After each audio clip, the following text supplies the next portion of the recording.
Hey guys, it's Sam, Mothership-Q of the Collectionist, and after a couple months, I'm back. I've joined the Hidden Block forums, and I've gotten a lot of advice from a lot of great guys about recording equipment, techniques, blah blah blah, and I think I'm ready to try some of them out in my first top 10. So here we go.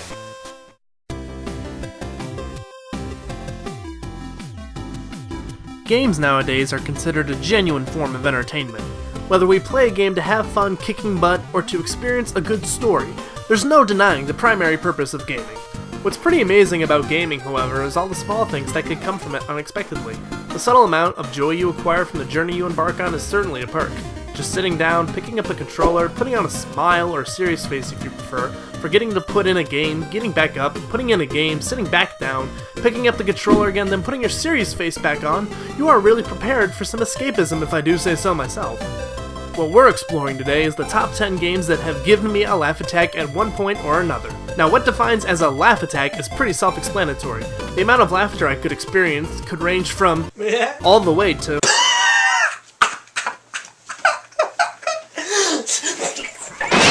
The only catch is that the humor has to be from a game that you wouldn't totally expect. I know that rule's probably gonna come bite me in the butt later, but oh well, it's my list, so let's just roll with it, baby!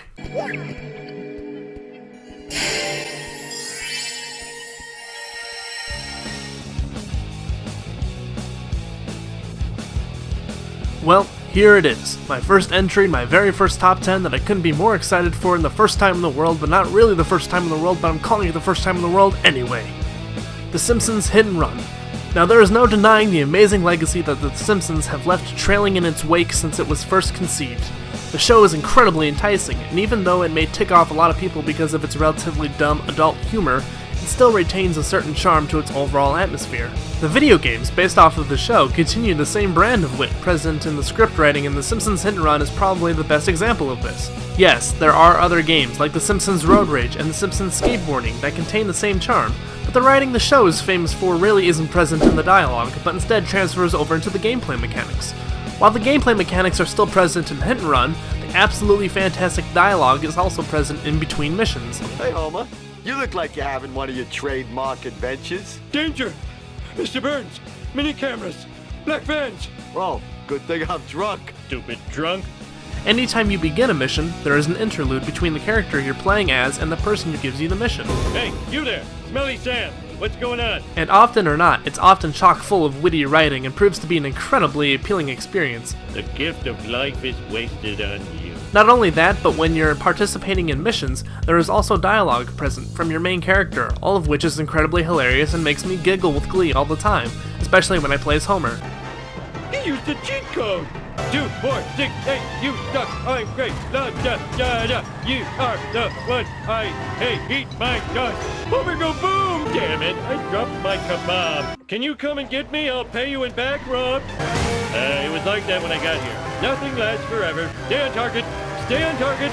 Yes, this type of dialogue projection is present within the two aforementioned games, but I see it as best applied here because you're in a Grand Theft Auto styled universe, and it just works more naturally because of the dialogue in between the missions. It works! And I'll never forget the laughs I had as a kid. In your face!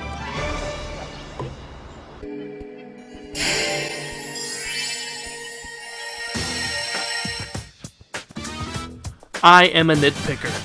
This is a fact. One of the things I nitpick about in gaming the most is how the Japanese box art or the European box art of games always looks cooler than the box art that America gets. Ratchet & Clank box art, much more fun looking in Japan. Wii Music box art, looks more intricate in Europe. Okami's box art just looks a lot more badass in general. Then there's the Wario Land Shake It box art in Europe. Look at it. Look at it! It looks totally awesome. It really eloquently displays the features of the ultimate Wario Land. So what did us in America get? Wario viciously attacking a minion in cold blood. I seriously had no idea how to respond to this. But then, I played the game. I played the beautiful game in its majestic entirety, and suddenly the point of the box art was made. The point was made the first time you clench onto an enemy and proceed to shake your Wii remote for the first time. It's freaking hilarious! Most of the enemies in the game you can pick up after you stun them. And then after they have the biggest panic attack of their lives, Wario proceeds to shake them for any bit of health or money that they could possibly give them. Meanwhile, they just scream hilariously in the process. Afterwards, Wario then proceeds to throw them at the ceiling, which obviously forces them to explode into oblivion. Fun! Wario Land Shake It on the Wii is an absolutely beautiful game with anime-styled, hand-drawn graphics, and not only that, this game is a hell of a lot of fun to play. This one specific animation for shaking enemies is the high point of my playthroughs every single time.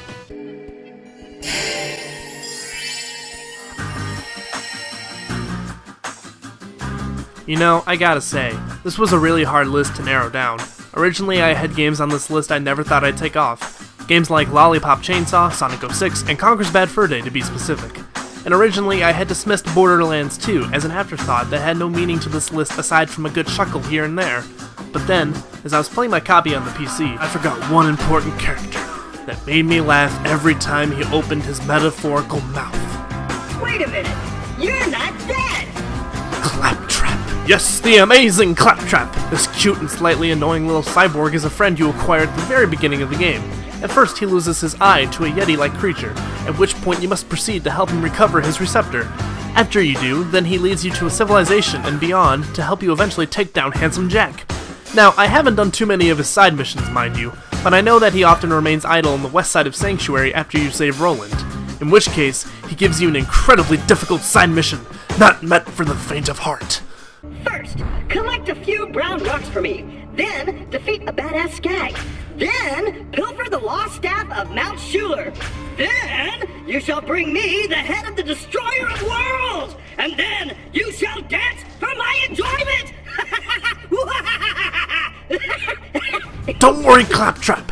I will go and do whatever you just said, even if it means going to the ends of the earth to accomplish what you want me to do. Oh, crap! It, looks like the hiding space for my super secret stash just fell apart, leaving it completely exposed. Oh, Claptrap, you silly. You silly! But I love you anyway.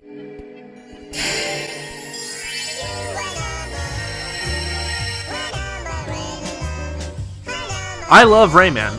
I grew up on games like the original Rayman, Rayman Arena, and Rayman 3, so going into Rayman Origins, I expected something along the lines of an HD reboot. Needless to say, we did get that, but I didn't expect the style to be so silly and humorous. It's absolutely adorable and vibrant. The reason that Rayman Origins is on this list is because of the interaction that occurs between 2 or more players during co-op.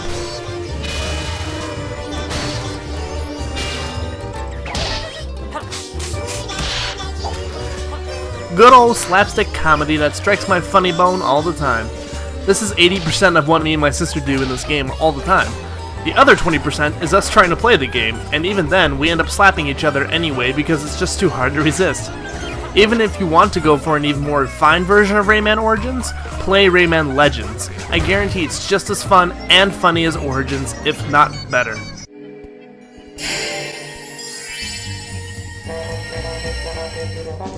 When it comes to Ed, Edd n Eddy, I'm a die-hard fan. I've seen all the episodes dozens of times, and I'll be damned if I say I didn't play the video games. Ed, Edd n Eddy The Misadventures is the ultimate Ed, Edd n Eddy video game for anyone who was a fan of the show. Hey, Stretch! Yes, the game is short. Yes, the cutscenes are not fully animated. And yes, some enemy and mission designs don't make much sense at all. But I love the show too much to care. And just controlling the Eds is the funniest part of it all. The way they run is exactly like the way they would run in the show.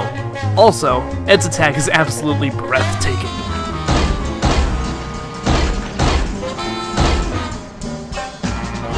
I am a woodpecker! That was dirt. Yeah, and the interludes are pretty hysterical too. I know that I'm probably one of the only lovers of this game, but I don't care. I salute you, Ed, Edd n Eddy. We're in the wrong yard! We need to get out of here!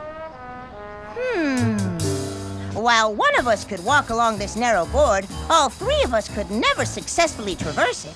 However, if we were to stand on each other in a sort of tower, our single body would allow all of us to more easily traverse this board without falling off. Huh?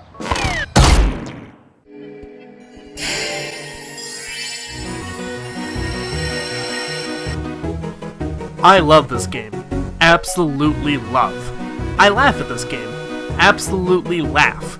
It is funny. At one point, Luigi wears a dress, and then you must steal a dingle-dang from a crab that thinks he's a Christmas tree and that Mario is Santa Claus. Either way, I'm not going to talk too much about this one because I'm saving all of this for another video, but either way, it is funny. Yes. Handsome skinny jeans. Startup game has been activated. You Don't Know Jack is my go-to game when I want to have a laugh with my friends.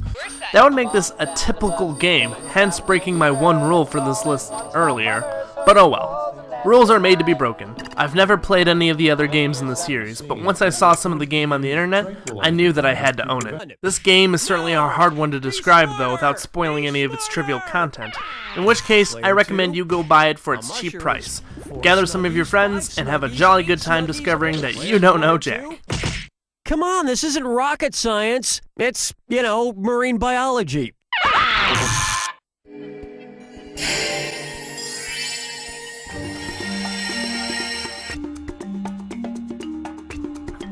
A couple months ago, I wouldn't have felt the need to play Dead Rising 2 at all.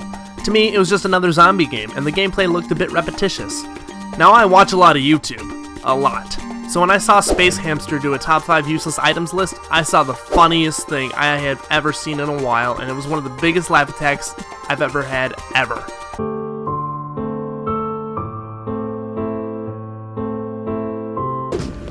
Got him! Quick, flee the scene of the crime!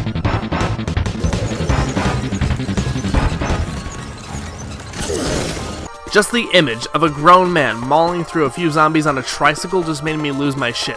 So it was just because of Space Hamster that I went out and bought this game, and I only bought the game to do just that. But while getting game footage for this video, I couldn't remember where the toy shop was that had the tricycle, and I searched for like an hour. At which point, I was like, screw you to the game, and I figured Space Hamster's footage would be good enough. Thank you, Jeff, you handsome and studly man.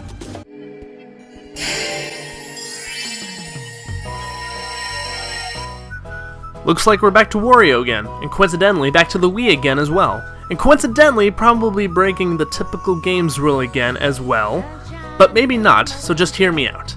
I originally started out at the GameCube installment for the WarioWare series, and quite frankly it never made me laugh all that much. Sure, it was cute, but there wasn't any noteworthy moments at all. In Smooth Moves, it's just a laugh riot waiting to happen. Every cutscene is laugh-worthy, the minigames are comical mainly because they are interactive as hell, thanks to the Wii. If you want to make an ass out of yourself, then this is the game to play. And with that, I shall leave you within the sunset and beyond.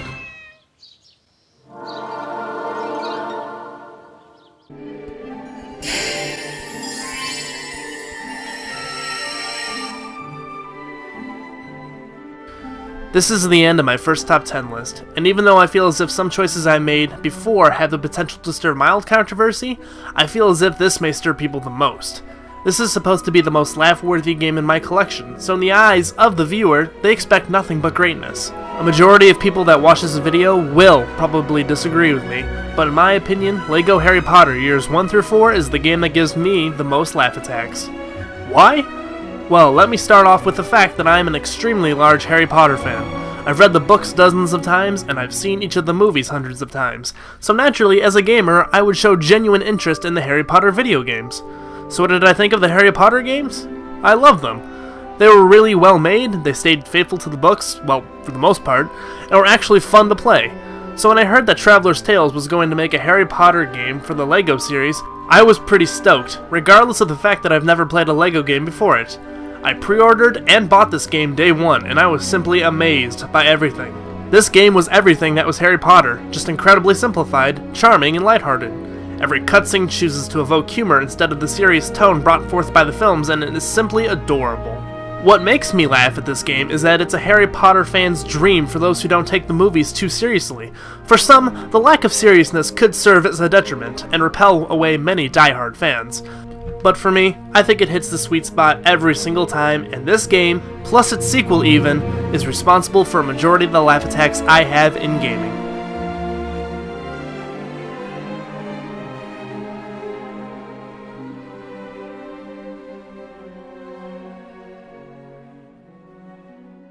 So anyway guys, that's my top 10 games that give me a laugh attack. Please like, comment, and subscribe. And I wanted to say thank you to anyone in the Hidden Block forums that helped me with recording equipment, advice, basic stuff like that. That's been really helpful, and I hope to get more videos out on a regular basis now that I have the proper equipment. And with that, I'll see you guys next time.